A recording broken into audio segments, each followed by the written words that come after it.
Hello everybody, and welcome to A2i Dyslexia. Today we're talking about all things dyslexia, but today's topic particularly is dyslexia and identity. And we have the lovely Raheem, who's joined us from, I think, London somewhere. Is that right, Raheem? You're in London, yes. Oh, you're in London, wonderful. Because we've had America, we've had a couple of places as well that we've got people joining us from. Thank you very much for watching us this evening. Welcome to our live show, A2i Dyslexia Live. Today's topic is really close to my heart, and I think it's also very close to Raheem's heart.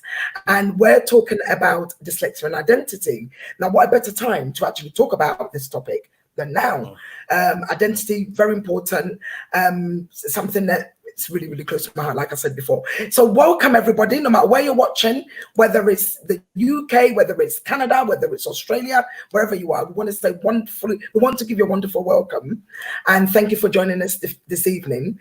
So joining me is Raheem. Raheem, please remind me how you say your surname again. Right. So my full name, thank you for even having me on the program. Looking forward to having a chat about dyslexia and identity. So my name is Raheem Luqmaan. So that's the full surname. Raheem Khepera. Okay. Right. Okay.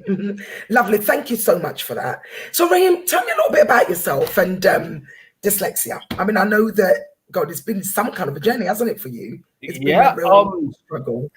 Yeah. So it's an interesting one. It's an interesting one. Thank you, because so firstly, I still like to call myself young. I was a young man, brought up in Tottenham, in London, in the 1980s. And, I grew up in a time where if I relied on what society said of me, there was no value at all. There was nothing there in terms of ascribing value to myself. But I have to say that, the value that I've gained is 100% from my culture.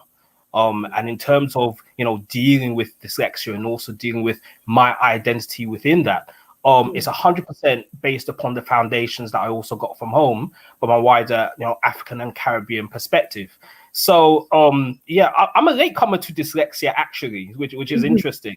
So growing up, there were many challenges, but it was never defined as dyslexia. And I like to go on later and describe that. But yeah, I only actually got, let's say, diagnosed as dyslexic after my master's. And what that meant was like a lifetime of struggle, not knowing, repeating things, dealing with the insecurity and, the anxiety of whether or not there's something inherently wrong with myself. Saying that, I'm here to say, no, there isn't 100%. And for anyone who's listening, I actually benefited a lot, I think, from having that diagnosis at that time, because I think that there were a lot of, let's say, developmental and maturing stages in terms of, my own understanding of self and what dyslexia actually means to me. So, so myself, Raheem Luqmaan, founder of Prime Unlimited, where we look at strategies, developing strategies to deal with inequality and social justice issues. And, we do a lot within the community, within North London, and happy to go involved in that and talk about that. Wonderful. So I know you touched up a little bit about when you were growing up. You said dyslexia was found out when you were a bit older, like at university. What was it actually like for you as a young person or young child, growing up in the UK, black boy, dyslexic, in school? Just tell me a little bit about that. What was that like for you? So it's a couple of things, right? So so the first thing, let me start home first before I go into school. So let me just say that, I had a really strong upbringing in terms of being from an African Caribbean family. And what that meant was that, if you have a problem, I'm not going to use the word resilience, but you'd find a way. It was direct action. So, dyslexia was not a word that was ever accepted in my household. And I grew up with you have the term single parent, but I had my mother who raised me throughout, where her whole focus was about ensuring that education was first. So if there was ever a problem, I needed to find a solution, which meant if I didn't understand something, I needed to read it again. That happened many times because comprehension was one of my major issues. So when it came to studying, if I was studying, it would never take like an hour. It would take me 2, 3, 4 hours because I needed to grasp the material. I think the interesting thing about that kind of passion that was instilled in my household with education is that it really contrasted with the experience that I had in secondary school, because in secondary school it was not about education. It was really about training and funneling the children through a system where wondering about whether or not I got the information or not wasn't really their concern. The concern was whether or not did I hit a certain pass mark at that time, and if I did, regardless of whether or not I could have achieved even more than that, that was okay because I hit the assessment criteria. So I loved education, and to coin the words of Sully Breaks, performance poet, look on YouTube for the video where he talks about the difference between education, his love for education, but not his love for school. I hated school. I totally hated school. But the ironic thing was you'd always get the image of someone who's deemed dyslexic and they're not performing and they had the difficulties. Well, actually, I hated school because I wanted to be pushed further. So I was always the one who was, let's say, performing in the school performances where you're speaking in public. I was always one who's put up front, but at the same time, I realized that we are talking about culture and identity. So I realized that particularly in my primary school, they didn't have the materials that really edified any of my my fellow students or myself. Being in Tottenham, we used to go to, I say we, my mum and I used to go to what was called the Head Start bookstore. And Head Start was a store whereby, they had various different references and books that focused on the history and the triumphs of, African and Caribbean people around the world. And I remember because, our primary school was like woeful when it came to their library. They didn't have any resources. We actually, my mom and I, we bought books that focused on, now I remember this book was about Mr. T. And it focused on the fact that, the reason why he wore his chains was, a symbolism in terms of his connection to his ancestry. The reason why he cut his hair in a certain way was because, it wasn't a Mohican. No, that was a haircut for Mandinka warriors, and so we actually took at least about 40 books to our own school library so that we could instill a sense of pride within ourselves. So I found that in the educational system in the main, more so in primary school, it was always that kind of fight for, I suppose, not self-determination, but really, okay, I want to fulfill my potential. Like, don't hold me back. And I felt that the school system was just really happy for me to be adequately provided. We know, Raheem, you're going to get like a certain pass grade. That's fine because that ticks our box. Yeah, but I could have got higher than that. I could have been exposed to many different things. And that's not what I got from primary school here. Secondary school here was totally different though, because if anyone listening knows, being in Tottenham, I went to John Loughborough in the 90s, and thank you like Keith Davidson. We had who was the headmaster, and Miss Roberts, who was the deputy head, and that was a 7-day Adventist school, but their core was really about instilling your Caribbean principles. And so I excelled in that. And then eventually I went to the Caribbean, which is another story. Right. So when you were in primary school, what sort of set groups were you in? Were you in a middle set group, top set group, bottom set group? And how does that make you feel right now that you're a bit older, thinking, well, why didn't anyone pick up on dyslexia? And why didn't I ever get the help I need? So the thing was all right. So this is the other thing. The imagery that you get of people who are dyslexic are usually that they have, I don't know, average to low average intelligence. They're a difficulty, and that they have a disability, right? So all throughout school, I was in top set, like standard, like straight top set. The issue that I had was that I was in sorry if you can hear the ice cream van, that's just a local ice cream van. I was in top set, but the issue was is that how they actually segmented the sets, it turned out that for the majority of subjects, particularly maths and English, I would be the only African Caribbean person on the set table, right? Wow. So what that meant was that when I went to a school which was predominantly people of the African diaspora, yes, I was always put in top set, but it also meant me always being put on the set with other European people. Mm-hmm. That caused a lot of, I think, internal strife with myself. Yeah. But also I think there was an issue about identity and kind of that group affiliation as well, because many people who weren't on the table, they had this notion that, okay, I wanted to be white, which wasn't the case. No, of course the white people then didn't engage with me because I was black. Yes. So along with the dyslexia, it was also that kind of positioning that I was very much excluded from, I think, many of, I'll say, my own people, but also excluded from, the white minority. And so yes, I think there's an aspect of this related to dyslexia, but I always felt that I was that kind of outsider observer of things. I was never part of a group. I never kind of engaged with many people in school. I went through a period of bullying because I'll be a person who'd really enjoy maths. And so with that, it made some people feel as if I was kind of like, okay, showing off, or it was something that they probably couldn't achieve. And so they took it out on me. And there's a whole heap of like psychological, like, I suppose, deepness in this. And but yeah, it was a ripe environment to understand, okay, actually what racism is, and actually what some of the kind of structural aspects of racism could have an impact in terms of even, interaction and dynamic. But one of the things also is that I didn't learn how to write until much later. So even though I was in top set, I always struggled with writing.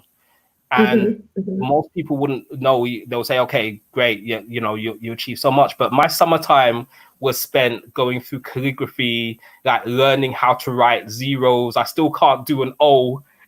Same here. I still can't do an O. Yeah. Wow. So, I mean, just growing up with all that going on,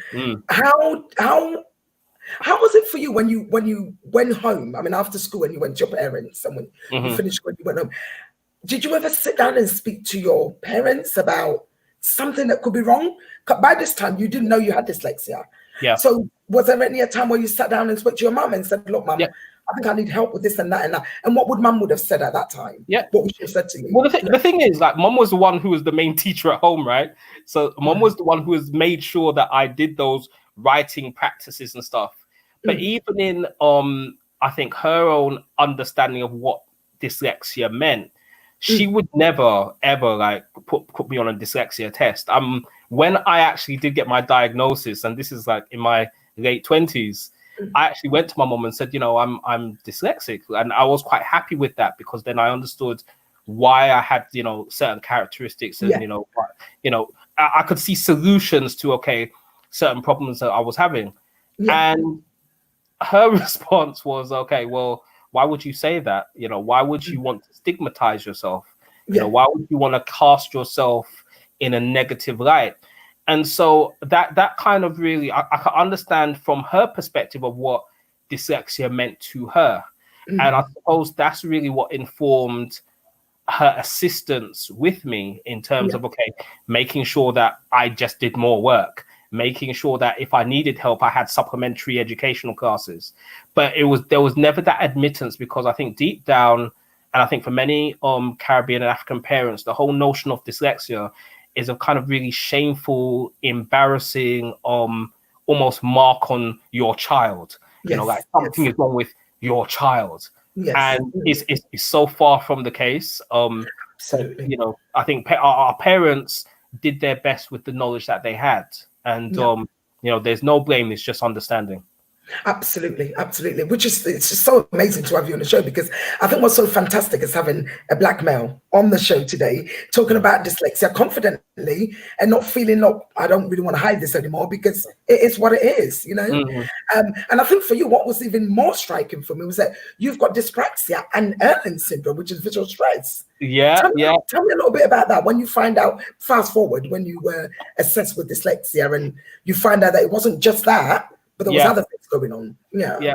So again, this is the whole kind of thing about again, identity, right? When I actually finally went to the assessment, so the first thing, I didn't even realize it was an assessment. It wasn't something that, you know, I felt someone was, you know, delving into, like, you know, my private life, and it was really kind of, you know, quite intimate questions. It was almost just, you know, quite very personal, very, I suppose they were personal questions, but it was more kind of like, okay, like a background check, so to speak. Yeah. When I found out that I had Erling syndrome, it made sense, because I had several migraines that I didn't know what the issue was. You know, I was quite concerned that they were related to other health matters. Dyspraxia kind of made sense because, you know, I could never play football at all. You know, my coordination was always bad in school. And like I said, I told you about my writing as well, right? So it was quite interesting because I felt free. I felt, okay, well, now I know what it is. Now I then can find some strategies and solutions to kind of deal with that. The other kind of ironic thing about the whole assessment was that with that assessment, the assessor then said that, well, actually, you know, you actually passed the IQ for Mensa. So, so based on sometimes, isn't it? Yeah. So it's crazy. So based on the educational test, I actually was able to put an application for Mensa and become a member of Mensa. Wow. So it's this kind of a notion again, why people maybe are afraid again of stigma, but actually that was again freeing, and then allowed a whole other aspect of, you know, my life and stuff. Right. Okay. Well, you know what? Today's show is just going to be phenomenal. And if anybody's joined us just now, we're talking about dyslexia and identity. We've got the lovely Raheem, who's got an MBE, which we will be talking about later on. Okay. It's such an honor to have you on the show. It's amazing. Honor's mine. Thank you. To have you on the show to educate the next generation and anybody else that's watching and feeling like, well, actually, I don't really want to talk about this, or I don't want to go for the help. I'm going to be stigmatized, or I don't want anyone to know I've got this condition. I am pleading with you to really go for help, because Raheem, myself, and many dyslexics will actually say to you that it was such a relief for them when they went for their dyslexia assessment and it came back as, for example, in my case, I went for dyslexia assessment. I came back with dyspraxia, dyscalculia, which is the maths, the Erling syndrome, and dyspraxia. So I'm like, okay, I've got 4 things to deal with, and it can be pretty chaotic, to be honest with you. Yeah, it can be pretty chaotic. We've just had Priscilla, who's just joined us. How has your diagnosis helped you to understand your schooling? I think that's a question that Priscilla's asking. Yeah. So thank you, Priscilla, for that question. So I think my understanding of schooling, and I'm pulling it to kind of current day as well, is I think schooling has a particular focus, right? The focus for schooling, unfortunately, on my assessment, isn't really about education, because education, if you look at the root of the word, it's educare. The Latin, which means to bring out or bring forth, which really means that, okay, you should bring out the potential of the children that you're engaging, or the adults that you're engaging. And oftentimes it isn't. Oftentimes when we go to any institution, it's training, and training has a purpose. And, you know, there's a quote by someone about the educational system that we have. And the quote was that, you know, we're teaching 21st century children with 20th century teachers, using a 19th century curriculum, you know, and 18th century techniques. And when you look at kind of that kind of quote, we understand that training was necessary when you're looking at the economic system and the Industrial Revolution, and that there was training based upon the roles that were given. And most of them were kind of manufacturing roles in Britain, and I know more recently we've kind of switched from a manufacturing center to more of a what do you call it, sales and services sector, right? Now, my actual assessment, to be more direct, is that, you know, I think the educational system and my educational system was quite woeful. And the reason why I say this is that when you're looking at somebody who's been through a process of going to school 6 hours a day, with 5 days a week, 39 weeks in a year, 11 years out their life, if someone, you know, comes out of that system, they have already been to education for 12,870 hours. And I'll repeat it again. That's 12,870 hours. If there is a single child that has gone through the educational system and does not have the confidence and self-esteem to know that they could tackle the world and be a success, then it's a waste of time. Absolutely. Because that should be the purpose for, again, if we're talking about education, to imbue that in every single child. Oh, by the way, if you go to education past that age and complete up until 18, that's again 21,060 hours. Okay. Right, that's too much maths going on there for me, but carry on. I love my maths. I told you, I love my maths, right? Excellent, yeah. The geek side's coming out. But the point is that if we have a system whereby we have children going to a system where they're surrounded by teachers who unfortunately have a certain syllabus to perform, I will say, then there's something wrong. And I can't help thinking that if we have a system whereby we've understood that these are the kinks in it, and then it hasn't been changed, then either the system has been created to be designed that way, or people are very negligent in terms of what the outcomes of our educational system are. And I kind of want to just point out the fact that, excuse me, when we're looking at, you know, often quotes in terms of, you know, young people going to prison, you have an estimate in 2013, I believe the Minister of State, Chris Grayling, he had stated that you have approximately 43 to 56% of people in prison who are dyslexic. Yeah. Now, that's the narrative that most dyslexics have, that, you know, you have this condition, you're disabled, you know, most likely you will end up in prison, etc. I would really like people to kind of quote the statistics when, okay, well, 25% of our entrepreneurs within the UK are dyslexic. Yeah. Actually, I think 25% of also CEOs are dyslexic, and also 40% of billionaires are dyslexic. Right. When it comes to our current economy, sorry, this is the short answer, I promise you. When it comes to the current economy, no, because I could go on, but when it comes to the economy, and we're looking at the future changes, we're no longer in an educational system where it's all just about sucking up information, because we have Google, I have Siri, I have anywhere else to actually just get information. What we have is an economy that really needs the specialist skills of dyslexics, which are creative thinking, out of the box thinking, big concept thinking, being able to have emotional intelligence to engage with people. And those are the benefits, and I could go further, but those are the benefits I think that we have as dyslexics that are often cited as needed in the economy, and why you have so many successes of people who are dyslexic, but they don't get talked about. Absolutely. And not to focus on just the fact that the person's got this particular condition. However, what can they bring to the table? Isn't 100%. It? I think that's what you're trying to say in a nutshell.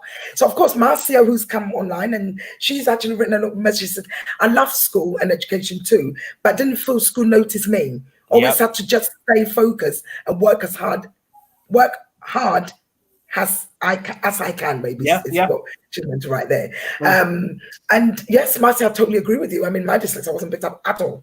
I always say that going into university was one of the best things that ever happened to me, even though most people say the opposite to that.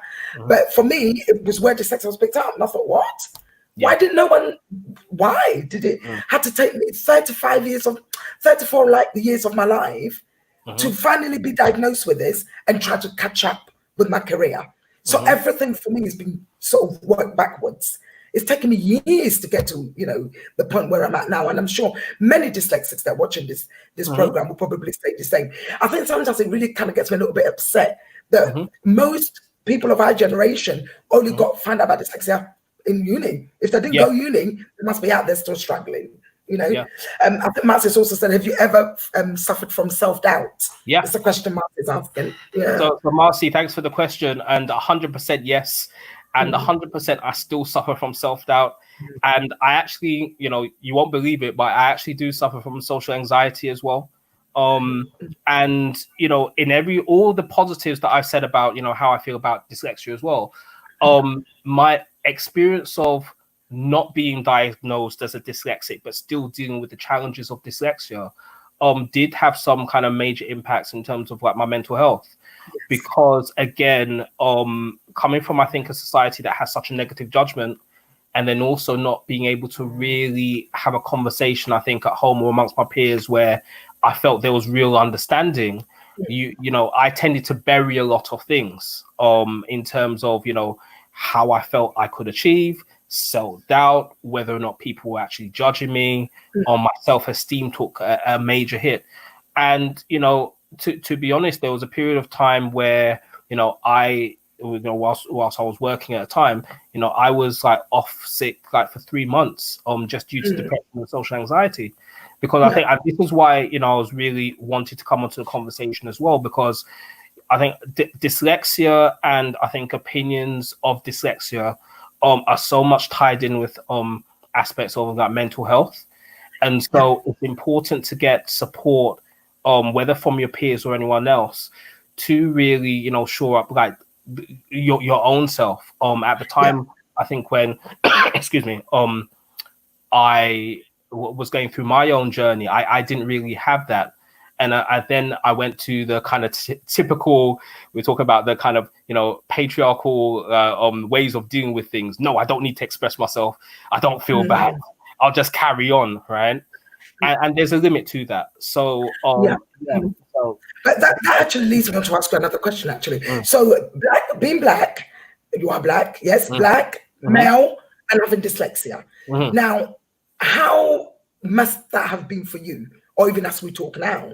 Because you work for you used to work for a very large organization. And whether you would have disclosed dyslexia or not at the time, it's a ballgame completely. So first of all, how would your friends see you as, this cool black guy coming along thinking, get in the class, actually, I can't spell today, or I'm not able to do that. How did your friends see you? Did they ever look at you and thought, come on? So I think even anyone who's like tuning on the call will probably be surprised, right? Because they'll say, well, I think in the few times where I've actually mentioned that I'm dyslexic, they'll be like, oh, no, you can't be. No, you're not. like, because again, there's this image of what dyslexia actually means. And I wish I had them on now, but luckily I'm at home. But, I've got glasses that, are tinted. So, when I walk, sometimes like people just think, oh, I'm trying to be cool when I'm just wearing shades all the time, right? And something's like, well, why are you wearing shades at nighttime? I'm like, well, they're not shades. They allow me to concentrate. So I think one of the biggest challenges I've had is just this, like no space for even a conversation and just non-acceptance of me even ascribing to that identity because of their own perception of what it means to be a dyslexic. And I've had quite, I'll say, direct conversations in my former employ where I said, look, I need this assistance, and they said, no, but you can't be. You're just pretending. And I said, actually, you need to provide this assistance, otherwise you will not see me tomorrow. And then they didn't see me the next day, and then they realized that something needed to be done. So it's an interesting one because I felt that I've had to constantly battle for the identity of being a dyslexic. And do you think that's because you're a man and black and dyslexic, or do you just think that it will work differently in other, with different people from a different colored background? Let's say. I think there's strange enough an intersectionality of prejudice and misunderstanding involved. Because I think there's one thing about being a black man and being assertive now, And then there's another thing about being a black man assertive and say, okay, you need to give me something. And, there's another thing about saying, well, this is who I am, and then stating my identity when someone doesn't want to accept that. So I think it crosses over many different things. And because I'm quite vocal, I found that it was almost like an impasse sometimes, where it was a case of they knew, some people would know that they wouldn't necessarily want to act in my benefit. However, because they know that, okay, there's certain discriminatory laws, they had to abide by that. So it has been a challenge, I think, in some quarters, to just say, look, I need this, and without this, then there's going to be a problem. Because I think in the past, for me, sometimes when I used to work in the corporate field, I used to get told that I'm coming across a bit aggressive because I talk with my hands, and I have to use gesture when I'm talking. And apparently that was less aggressive because I can't express myself without, really trying to use my hands to express myself. And I think, I don't know, I've met a few black people that would actually express themselves by talking, by using hands. Culturally or not, I don't know, but it's the only way I can get a message across. And there's been in the past where I've been told, well, actually, she's a little bit aggressive, isn't she? But we're not. I know I'm not, but I'm trying to get a point across, which, in a workplace, it can come across quite difficult. And I'm sure somebody watching might actually think, I've been through the same thing, because, and I guess it's even worse for a black man to be able to want to say, look, actually, it's what I need, and I need it now, without you being tarnished. Well, and the thing is, I think there's this whole thing about cultural competence, right? Where we have so-called diversity and inclusion, but whether or not that's a competent diversity inclusion, or whether or not someone really understands my cultural background, it is something else. And if you're looking at cultural competence, it's not just a straight, okay, you are a highly melanated person, therefore you come from this culture, because class intersects that too. So I may speak in a certain way, but that doesn't necessarily mean I'm shouting. It might be I'm trying to express myself. And I think that when you're looking at the corporate world, there's a lot that needs to be done. And I think the current climate is probably forced that agenda to really look at their own competencies to ensure that we really have like a multicultural environment. So I think there's this thing about being a black male and being aggressive, and that I haven't seen that really change since I've grown up, to be fair. I think it hasn't, but I think it's important that, and it is difficult, but it's important to call those organizations and individuals within organizations to task when it's a case that cultural stereotypes are being kind of labeled. And I know a few occasions where conversations have then turned into accusations, which then afterwards then will turn into a complaint, and then me citing procedure. So again though, it's not an easy thing to do, I think, when you don't always have support, sometimes even from your own within a workplace, when HR probably aren't as proactive as they can be. So, you have other you have unions, you could have legal friends, etc. But, it's important to kind of say, well, this is who I am. And then, the other organizational individual needs to recognize that. Absolutely. I think that was somebody asked a question, but it's actually gone before Priscilla's one came up. Okay. I think something like days. I didn't quite see the name, but maybe after the show we might be able to bring it back up. Yeah, I think this is the question. So I'm gonna what have I got here? Priscilla Joseph of Poet. We have a program for parents. Okay, so I think it's something that Priscilla's put across, or someone's put across, and it says that we have a program for parents starting online in the next few weeks for parents who have children with SEND. It's more of a group. That's awesome. So maybe after the show we'll be able to share that as well for many parents that are watching. But I think Priscilla also, that was the question just before she put this one up. What advice would you give to a parent that think their child has learning needs and worried about label? Now, I can honestly say to you, I wear my label with pride. I don't give two hoots what anybody think. about having dyslexia and dyspraxia and all that. But I'm going to throw that question at you, Raheem, because obviously it's all about you. Yeah.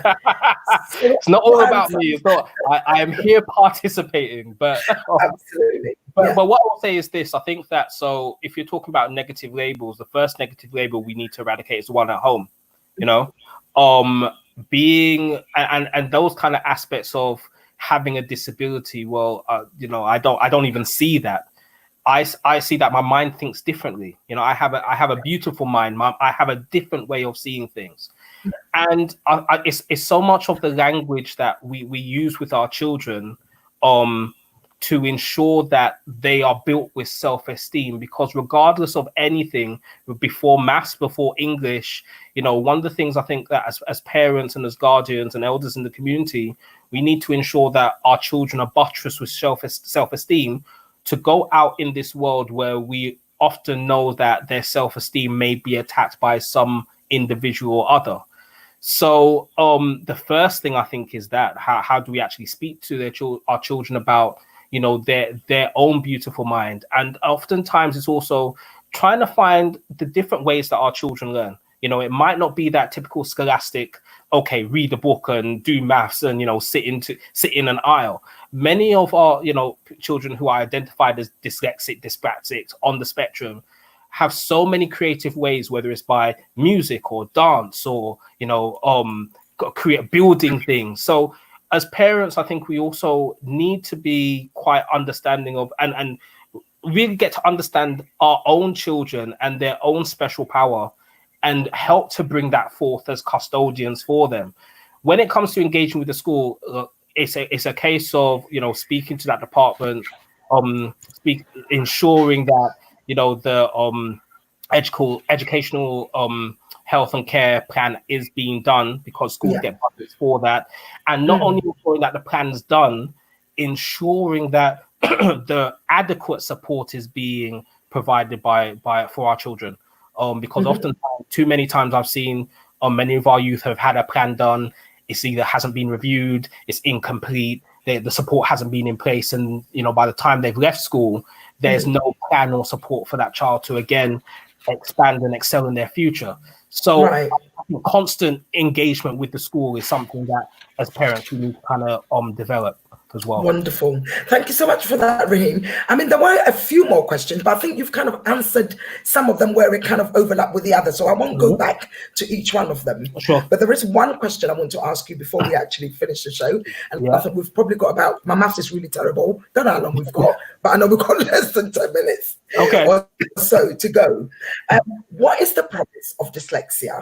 And what does the future hold for a dyslexic person? I didn't hear the first part. What is the promise of dyslexia, and what is the future holds for us as dyslexics?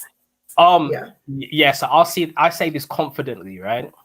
We are the future. We are the future. Now, I wish there were more people who are dyslexic, okay? Because when you look at in terms of all futures, and I did say it a little bit earlier, it's not about you just having information and storing as many facts as you have in your head. That is not going to get past you, you know, now in the next 50 years or next century. What the world needs are critical thinkers, creative thinkers, people who could engage, people who could, you know, have that cultural and emotional competence to bring other people together and influence other people, people who use their art of storytelling and music and dance to convey a message. So because we have so much information now, the people who the actually industry are looking for are those who are able to tell stories with the information. So those, when you have the increases in the industries now, you're looking at creative industries, film industries, data analysis, who's able to kind of look into that vast data and say, okay, well, what does this actually mean and what should it mean? So, I mean, I think as a dyslexic, we're created for this time. This is our time. And I'm 100% positive about our future. I think what we need to do is to control the narrative of what dyslexia actually means. It's an extra ability that even you've got, what do you call it? I want to say CIA, but you've got MI5 looking for, people of our talents who are extra pattern recognizers, etc. So we need to really have a clear understanding of what our skills and competencies are and the benefits of those, and not think about all the things that we can't do. Like, I'm a person who, if you give me an Excel spreadsheet, I could look at it, but I think I'm in prison. I just see bars. I just see bars. Yeah. I could do a pie chart and do the analysis, but I will never feel comfortable looking at an Excel spreadsheet. But guess what? Right. That's okay.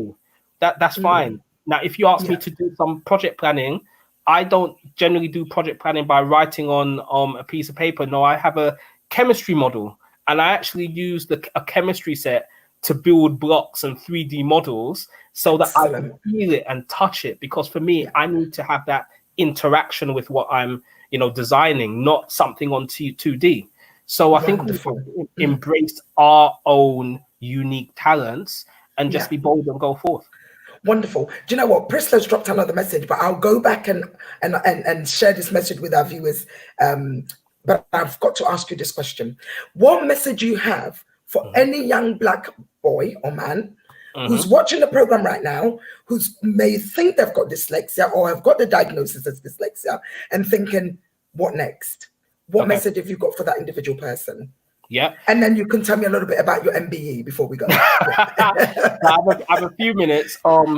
If you think you have dyslexia, I'll say, if you're still in school, you usually have, I think, an assessments department. I've forgotten the precise name, but you could go to your administrators and say, look, I'm concerned. I might have some difficulties.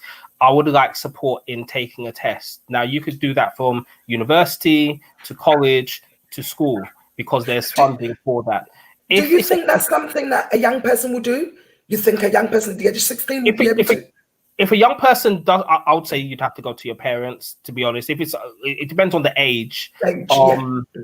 I think that, unfortunately, I think if someone's not in school or not currently in education, I'm not sure of many organizations that are kind of proactive in terms of, funding and supporting that. But I will say also that if someone's a bit older, like myself, I was an adult. So you have what's called the educational psychologists who do an independent assessment for you. They're generally I'll say inexpensive. It's not like hundreds of pounds, but what you get from it is a yes or no, or a certain diagnosis of where you could be supported. And then from that, there are organizations like yourself and others who will then be able to support you in terms of, okay, well, what other organizations are out there in terms of your particular needs? I think, do you want to hear about the MBE? I think I've got like Wonderful. 1 minute. Yeah. 1 minute, and then we just have to kind of round it up because, tell me a bit about your MBE. I was very impressed. From someone who's got dyslexia, for Mensa, to be part of the Mensa, is it board, organization, whatever they call it? To have an MBE, to now own your own company, Black man, I can imagine the challenges you would have gone through before getting to where you are. And I just want to applaud you and say, you know what, Raheem, I've got goosebumps all over me as I'm talking to you right now, because you are an amazing, phenomenal person. And we need to have more of you within the Black community talking about your condition and how you can turn your life around if you do have specific learning difficulties. So 2 minutes to tell me about your MBE, and then we'll have to maybe call you back again. I think it'd be great to have you back to talk about something else. By all means, thank you for that. So I know in my 2 minutes, I have to give honor to my grandmother, who was, homeless in the Caribbean and learned to reading the Bible, and, ensured that her one daughter, who is my mother, actually finished secondary school. So my mother was the first person to finish secondary school in our family. And, down that line, I was the first person to complete my master's. And so it's the legacy of triumphing over your circumstances and, understanding that, we come from greatness. And regardless of what anyone says, that is what we are. And I still have my grandmother and my mother who live in me because I am their son. The MBE was because of assistance that I was giving to youth in Haringey, and the fact that I had grown up in Haringey, and you know, there are many young people who were excluded and written off, and I advocated for them. Well done. In ways that I think, again, as a person from Tottenham, we often get written off, and so that was recognised by the community, and so that's how. Excellent. Excellent. Raheem, we've only got 1 minute left, and I just want to say thank you so much for joining us. Thank you. I think Priscilla dropped a message. So look, it'd be great to have you to come back to talk about careers. So maybe somewhere along the line before the end of the year, we'd definitely love to have you back. Thank you so much. Thank you for joining us today. We want to thank our viewers. Thank you for watching wherever you are watching today. Join us next week, and we'll be talking to Lois and a mother and daughter's journey of dyslexia, and we'd love to have you join us again. Thank everybody for watching. See you next week, same time, same place. Bye-bye. Bye-bye. Bye.